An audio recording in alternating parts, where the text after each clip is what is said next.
ka ng'ato dong' gi kidney achiel pod nyalo tiyo maber kaka kidney ariyo tiyo. Koro watni ni waseneno joma miyo mamiyo nyithindgi kidney, waseneno sister miyo brother kata brother miyo brother kata brother miyo sister. Mago osetimore miluongo ni kidney donation and kidney transplant. Mano gi sani timore Kenyatta National Hospital kod Moi Teaching and Referral Hospital. But very soon wadhi chako wan bende timo kidney transplant Russia mondo wakony ji miluongo ni holistic care. Sani wan National Hospital, wabedo National Hospital chakre nyoro 2 days ago. Koro gik mang'eny, services mang'eny wadhi chako kelo mane onge. Achiel kuomgi wabro timo transplant. Wabro timo machielo miluongo ni peritoneal dialysis. Ento iketo ni catheter bundi. Koket ni catheter bundi to nitie pi mioloni. Koro pigno koseol ni go e bundi kanyo to ogolo wan gi mbui more bundich moumo nyimbiye. Mbui no iluongo ni peritoneum.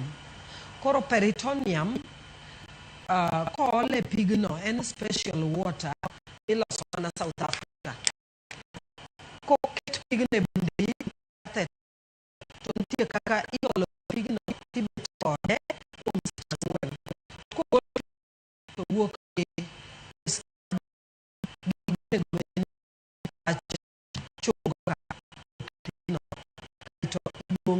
karemo koro ler. Koro mabe luoko machielo. Peritoneal dialysis en je Kenya nikech no expensive to kwalose Kenya kae. Ilose South Africa to oingo ji gi nengo.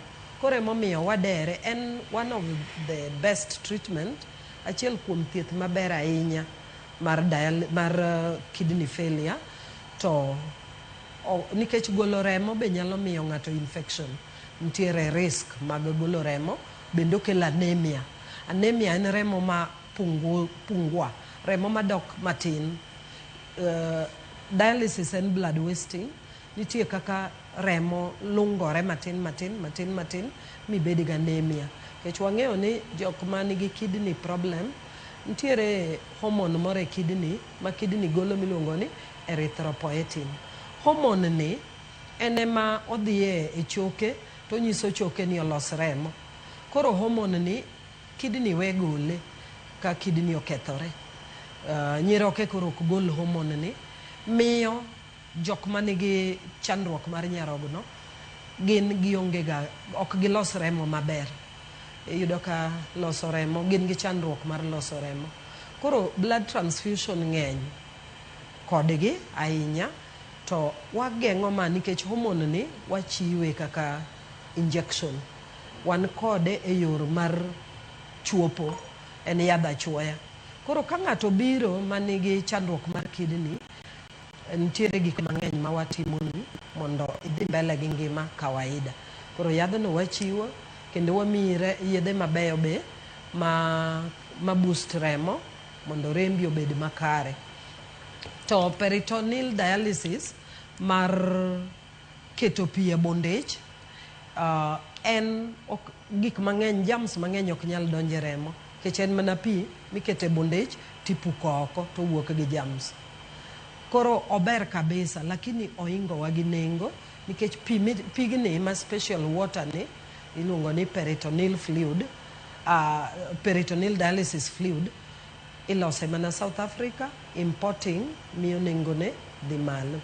Lakini osuptal maduong' mar Kenyatta gitemo iluongo ni improvising, loso gimoro e yor jua kali. Koro gisetemo, wan be watemo kopogi mondo wabi wachak peritoneal dialysis mondo yiero obed mar jatuo. Koro mane kaka watimo dialysis en thieth masani about ji 5 million sani timo dialysis e Kenya kae. Koro en thieth mosebiro kendo sirikandwa mar Kenya notemo kelo mashinde osiptende nyaka matindo. Kech madongo emane ochakore to ne chopo kuro ne tek ne ji mang'eny. Kech en gimitimo ndala adek e juma. Koro ndalo adek e juma kidwa ka nyaka Kenyatta ne ok yot. To wago erokamano sana sana ne kerwa ma Kenyatta manosedhi e yweyo manokelo mashinde e osuptende matindo ma waluongo ni district hospitals gi chiegni gi gwenge, omiyo dialysis osebedo ka konyo ji mang'eny. Koro omiyo ji 5 million man gi chandruok mag kidney manie dialysis gi sani wakwayo negi ngima maber mondo gidhi nyime.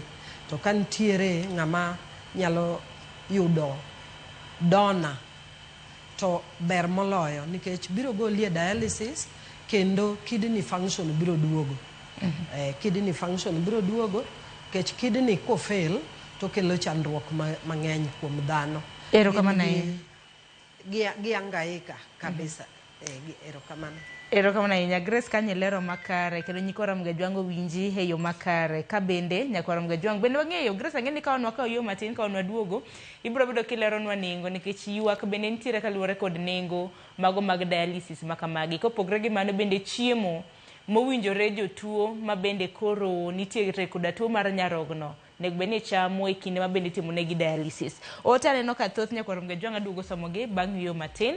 Kokamano nyakwa Ramgajwang aduogi ote bang' yo matin. Pod antiere ka gi nas mano Grace Otom ma bende thietho e od thieth mar Russia e kaunti mano ma Kisumu.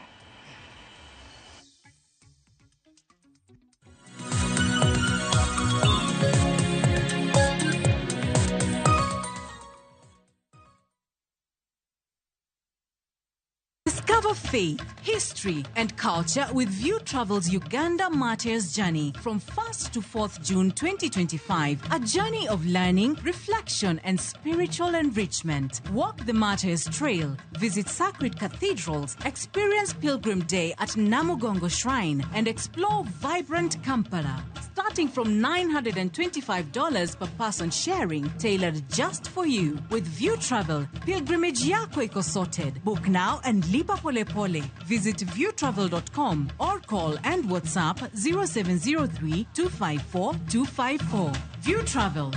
Dream. Explore. Discover.